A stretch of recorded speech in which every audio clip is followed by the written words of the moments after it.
Hi, Ed here from keywordspeopleuse.com, and I've got an exclusive time-limited offer for you. If you book a product demo with Keywords People Use, I'll give you a free 7-day trial of our standard plan, which allows you access to our new content optimization tool. This tool hooks into your Google Search Console data so we can find all the keywords you're ranking for and what pages are ranking. We then crawl your site content and use advanced machine learning techniques like embeddings and cosine similarity to find you content optimization opportunities that will quickly boost your impressions and clicks from Google. This new feature in Keywords People Use is already showing results for people using it. Don't miss out on the opportunity of a 7-day free trial. Just go to keywordspeopleuse.com/demo to book your slot. That's keywordspeopleuse.com/demo. You'll find the link in the show notes of this episode.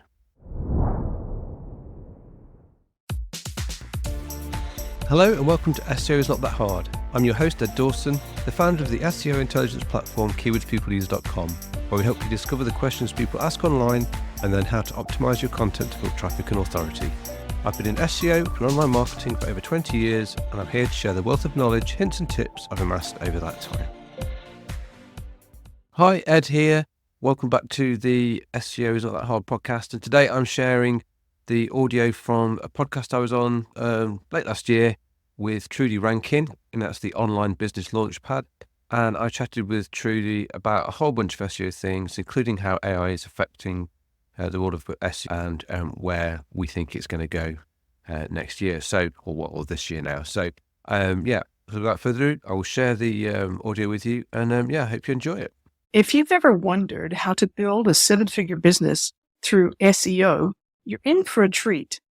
My guest today has cracked the code on driving millions of visitors to websites, generating millions in revenue, and successfully selling his businesses for over $1 million. Have you ever thought about how SEO has evolved, or if it's still even relevant in a world that's dominated by AI? Well, you're going to want to stick around for this one. Today, I'm talking with Ed Dawson, an SEO veteran who has been in the game since 2004. That is a long time. Now, Ed's career started when he launched broadband.co.uk, one of the UK's first broadband comparison sites. And since then, he's built and sold multiple content websites with hundreds of millions of unique visitors. And he continues to operate a 7-figure portfolio. We're going to dive into his journey, the key SEO strategies that still work today, and we're going to talk about how AI is impacting the future of search. Now, Ed's wealth of experience from SEO and affiliate marketing, all the way through to building SaaS tools or software as a service tools, makes him the perfect person to give us insights on navigating the fast-changing digital landscape. Welcome to the Online Business Launchpad podcast. I'm Trudy Rankin, and I bring you stories, tips, and advice from online entrepreneurs who have overcome problems and challenges to get to success, because if they've done it, so can you. I've been running my own online business for over 9 years now, overcoming my own challenges to achieve my goals. And because of what I've learned, I've become passionate about helping business owners like you successfully tackle the bumps in the road that could stop you from hitting the goals that matter to you. I've used my experience and the experience of others to help hundreds of people grow the online side of their business. And one of my greatest joys is working with people who, because of life circumstances, really need a flexible work from home option that helps them pay the bills. My mission is simple.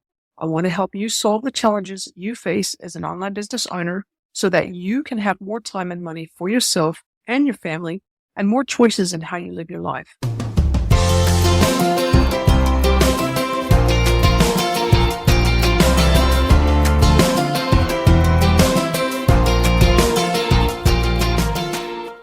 Welcome to the Online Business Launchpad podcast. I'm your host, Trudy Rankin. And today I have as my guest, Ed Dawson. And Ed Dawson has been doing SEO for a long time, 20 years and counting. So I've asked Ed if he'd come on the podcast and just talk a little bit about SEO, where it's at today and what's happening in the world of SEO. Because as you're well aware, there's been a lot happening with Google's helpful content update and the advent of AI. And it would be good to hear what an expert has to say. So welcome to the podcast, Ed. Thank you, Trudy. Yeah, welcome. It's brilliant to be here. So before we get stuck into the details of SEO, could you just share with listeners who you are, where you've come from, and what you do specifically? Yep. So I basically, my background is computer science. I'm a developer originally. So I was starting in the late 90s. So I was really early there in the early days of the internet. 2004, I was working for a digital agency in London, and I was head of the development team there. And it soon became apparent we were building websites for these big companies that they needed these websites to rank. So someone had to know about SEO and be the SEO expert. And I was told, Ed, you're now the SEO expert, even though I knew nothing. So I had to go on a sort of a journey of learning SEO. And obviously, but even now, there's no one true source of how SEO exactly works. It's still a learning process. And it was even more so back then, especially because we had no Twitter, we had no Facebook, we had none of the sort of platforms and the sort of communities that we have now to learn from. Back then, it was all very much forum based, and there was a forum called SEOchat.com back in the day, which doesn't exist anymore, or doesn't exist in anywhere near the form it used to. And so I got heavily involved there, got heavily involved into learning SEO, got completely fascinated by it because this was a new marketing area that, particularly back then, you actually had to be quite technical. It's less so now, but back then, creating websites, we didn't have a lot of the tools and facilities that are available to people now. And yeah, I just got so in depth with it. And it led to me discovering the affiliate marketing world and marrying affiliate marketing and SEO, which led to me very shortly after leaving that company, setting up on my own, developing my own sites, and essentially building a portfolio of affiliate sites over the past 20 years. Now, the one I was best known for in the UK was a site called broadband.co.uk, which was one of the very first broadband price comparison websites. And we ran that very successfully till 2021 when we sold it to a competitor. We got approached during the pandemic and we sold that business out, which was fantastic for us personally and allowed us to take some money off the table and do some different things in life. But we still run a whole bunch of affiliate sites. And we also have now branched out into software as a service, keyword research tools and other SEO tools like that. So yeah, that's like a very compressed version of where we've been. So I've seen SEO, so many changes that 20-year period. So you mentioned just some of the more recent ones, but we've been through Penguin, Panda. We've seen the landscape change and shift and change again over that period. So yeah, quite a long journey, lots of ups and downs, but I'm still here to tell the tale. I think that's fascinating because some of the things that you've done, I'm really interested myself personally, the whole concept of affiliate sites and using SEO to help drive traffic to them and building SaaS tools or software as a service tools. Because of my background as a chief information officer, I always find the technology side of things really interesting. So just out of sheer curiosity, and then we will come back to SEO, what kind of SaaS tools have you been working on? Well, we've built one called Keywords People Use, which basically the aim is to approach keyword research slightly differently. Perceived wisdom for past God knows how long is you go for volume and then chase volume, chase keywords, short tail keywords, go for volume and do it that way. Whereas I've always turned it on its head and said, ignore volume, answer people's questions, find out what people are asking and then build your strategy around that. So it's a tool that helps people find questions that people are asking online rather than chasing volume, essentially. So it's just to flip it on its head. And it's following the process I've used for the past 20 years when building sites and trying to think, right, how am I going to help someone? How am I going to get my audience? And it's going to be by understanding my audience's questions. So it's a tool based around that, essentially, yeah. That sounds interesting. And is it live? Yeah, we've been live we launched in October 2022. Okay, so it's been around for a little while. Yeah. I'd like to say we're less well known than some of the other big keyword research tools, but we've built quite a loyal audience and it's a product that we're iterating. So it started out with just finding questions and then we added in functionality to help cluster questions. Because obviously keyword clustering is quite an important thing to do to make sure you're answering the right group of subjects and topics and questions together rather than splitting it across too many pages. You want to give Google the content it wants, so you use clustering for that.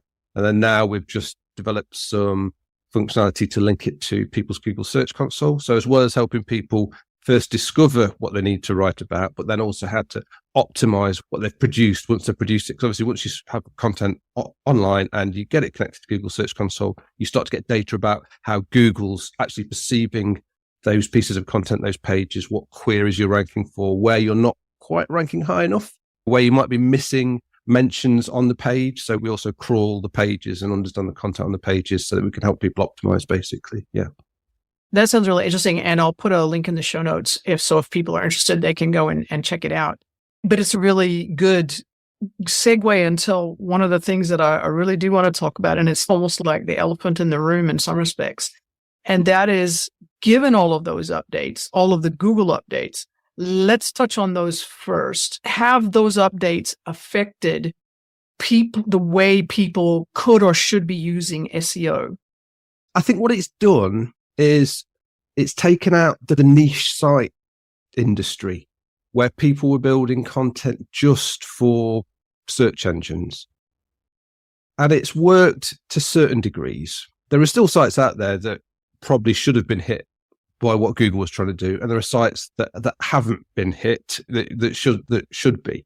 But I just take it back to, I think, about 2011, 2012 time, when Google did a similar thing called Panda back in the day. They had a Panda update. And that was when they were trying to remove thin content from the internet, which a lot of affiliates were doing back then, just trying to suck in as much traffic.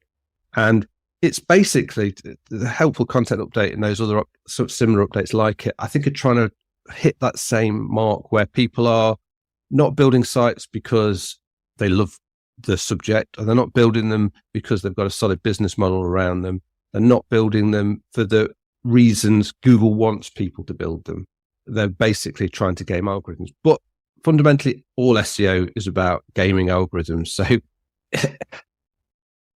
it still works, but there are certain things you have to do differently. And there are certain topic areas and there are certain types of sites that are clearly harder to do. So like the pure display advertising sites are finding it a much tougher time. Some people say affiliates are finding it a tougher time. Now, I've still got affiliate sites that are still ranking fine, and some are doing better, touch wood, because you never know what's coming around the corner. But so it's not to say that certain things are completely dead, but certain things are just harder, and the barriers are slightly higher. There's sort of barriers to entry slightly higher. The sort of the quality level you've got to reach is different, which is why in many ways you have to try and do things that other people aren't, not just jumping on the bandwagon. Big example being the travel websites, travel blogs. There were lots of travel bloggers. I mean, everybody seemed to be going around the world backpacking and building a website at the same time about what they were doing. But everyone really was generally creating the same kind of content. And there's only so many positions and places on those Google search. And it turned into lots of people creating content, but they'd never actually gone places.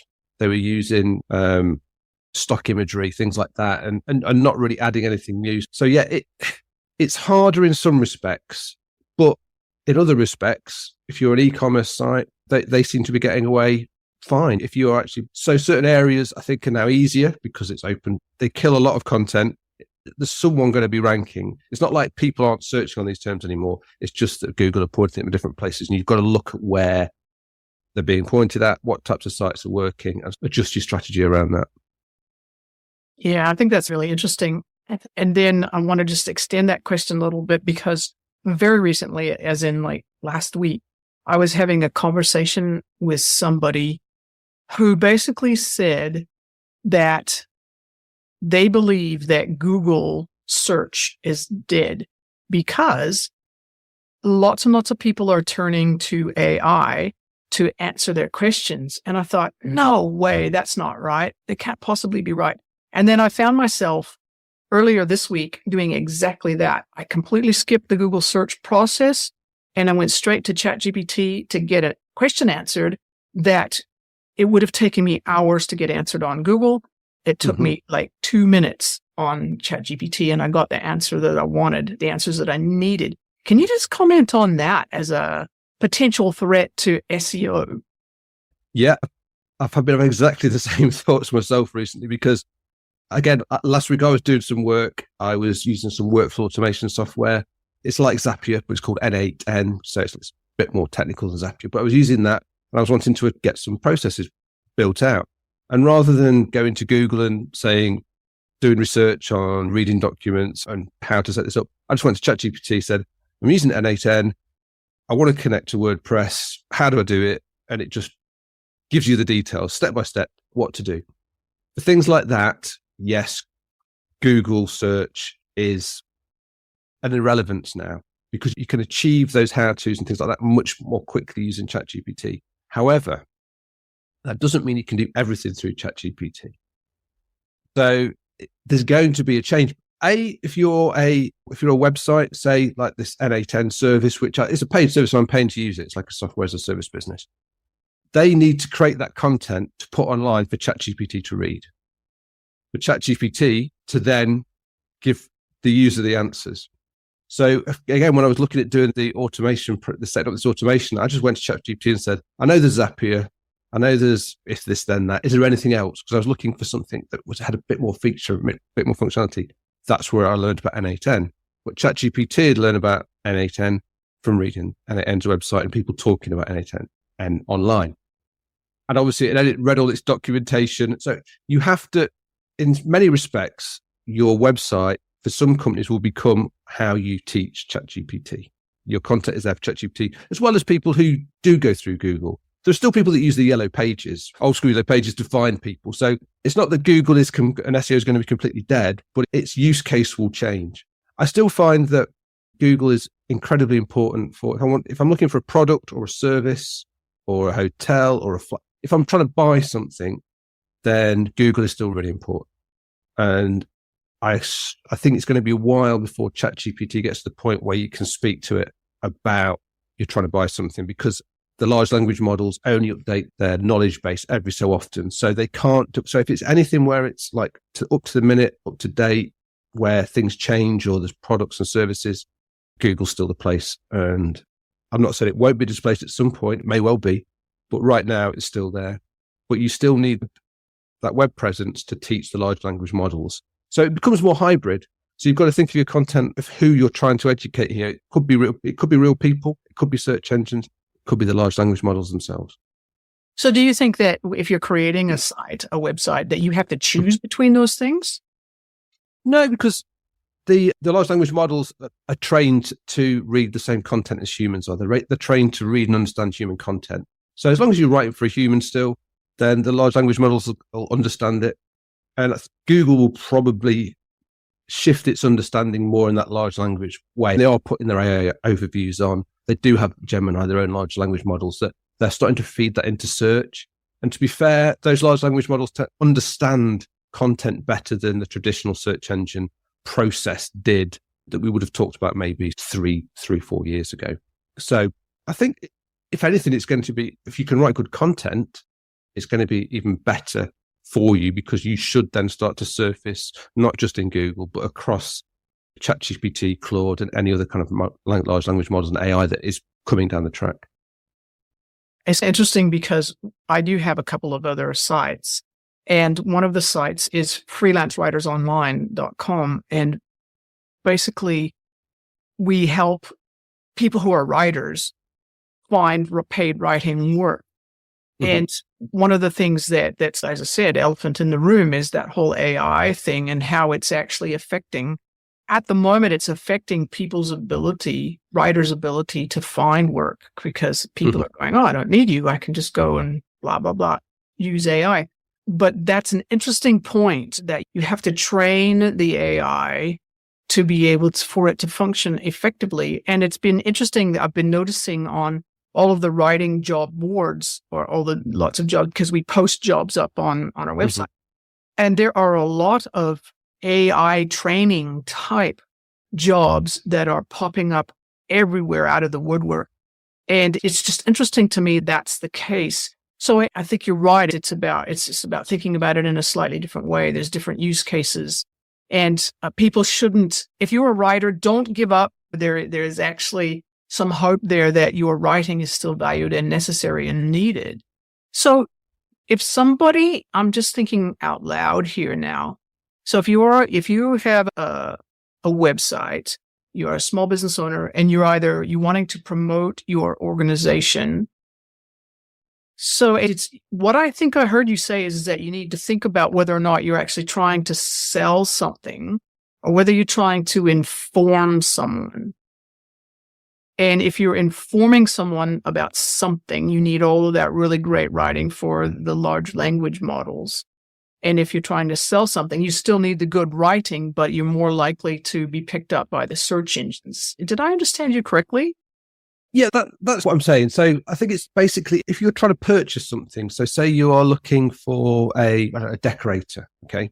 You're less ChatGPT at the moment isn't the best place to go and say, I'm looking for a decorator in whatever your local area is. Who are the people? What are their rates? What are their phone?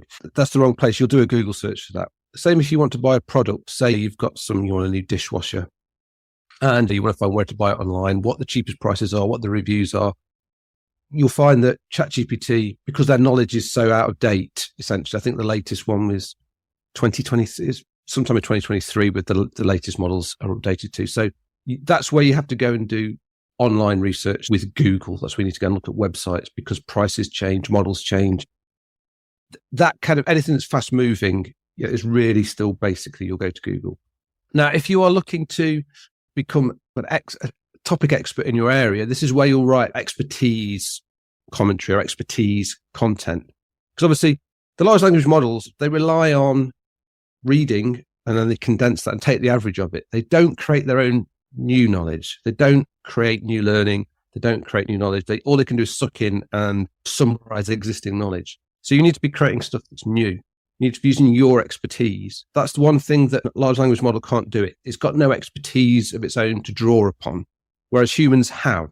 And that's the important key difference. And that's the kind of thing you need to be thinking about when it comes to what content you can write and what you can set yourself up as.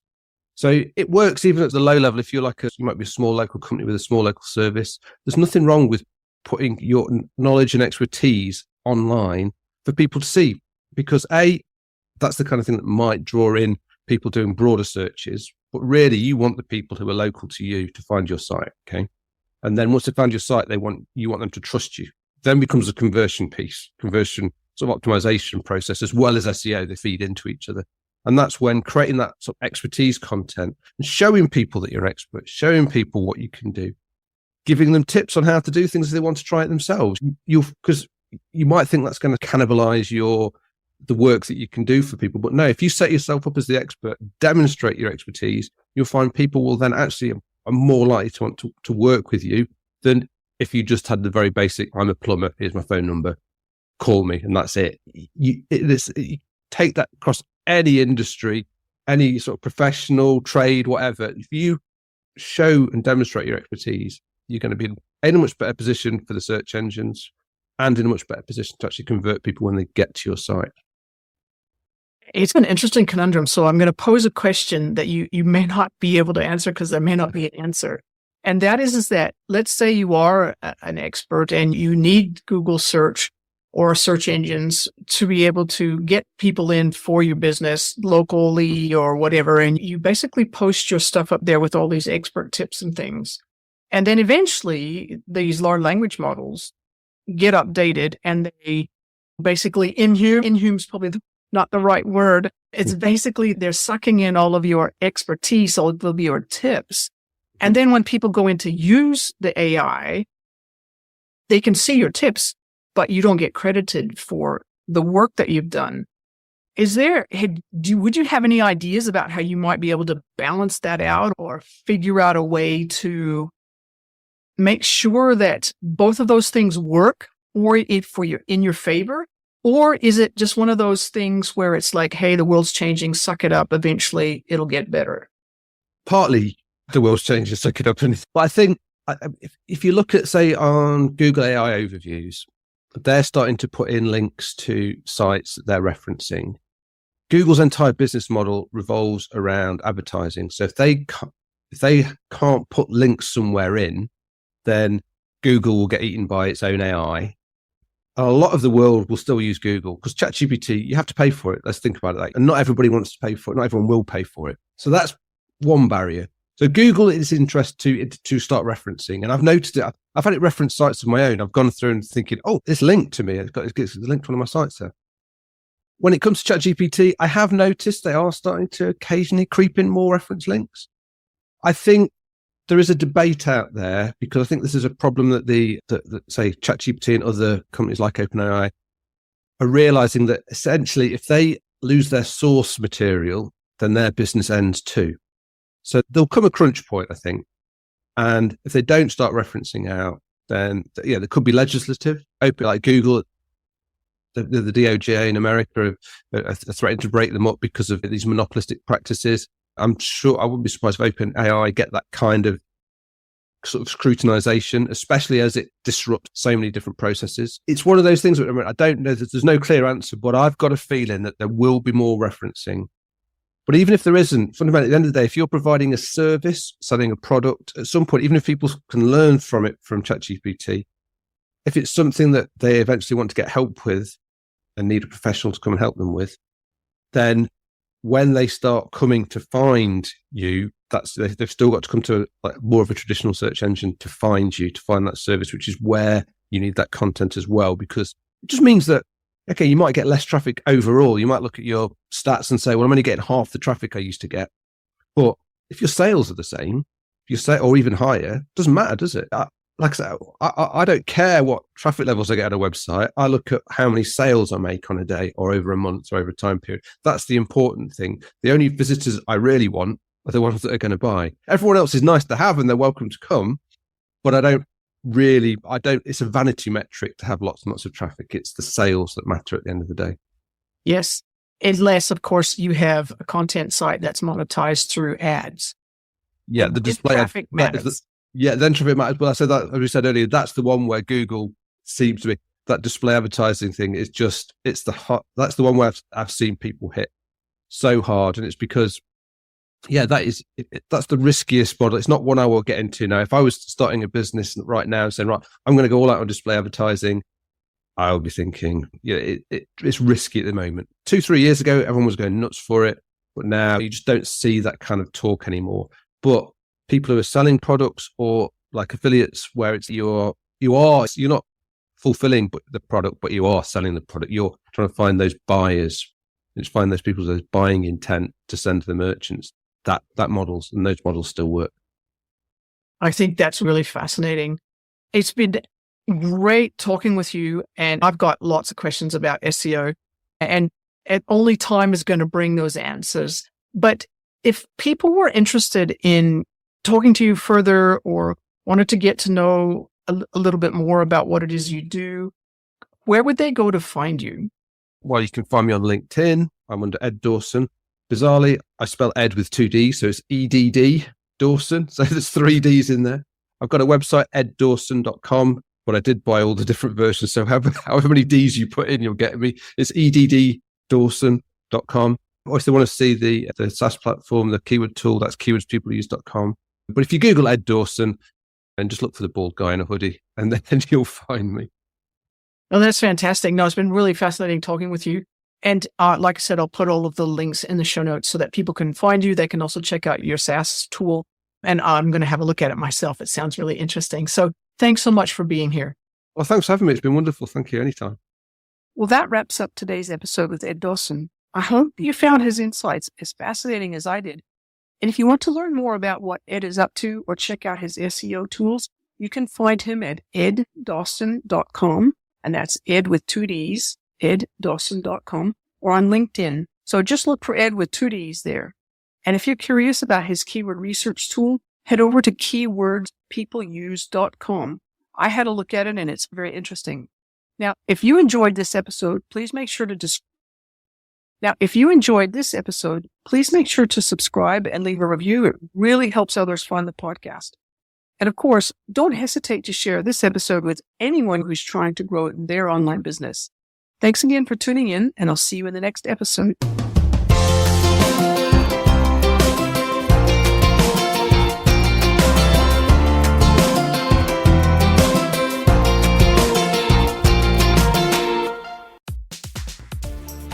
Thanks for listening. It means a lot to me.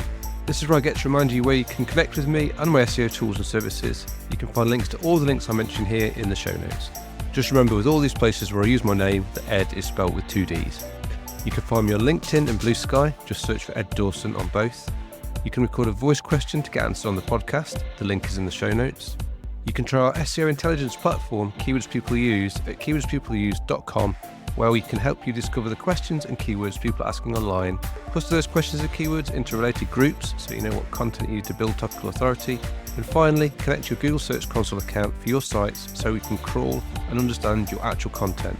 Find what keywords you rank for and then help you optimize and continually refine your content with targeted, personalized advice to keep your traffic growing. If you're interested in learning more about me personally or looking for dedicated consulting advice, then visit www.eddawson.com. Bye for now, and see you in the next episode of SEO is Not That Hard.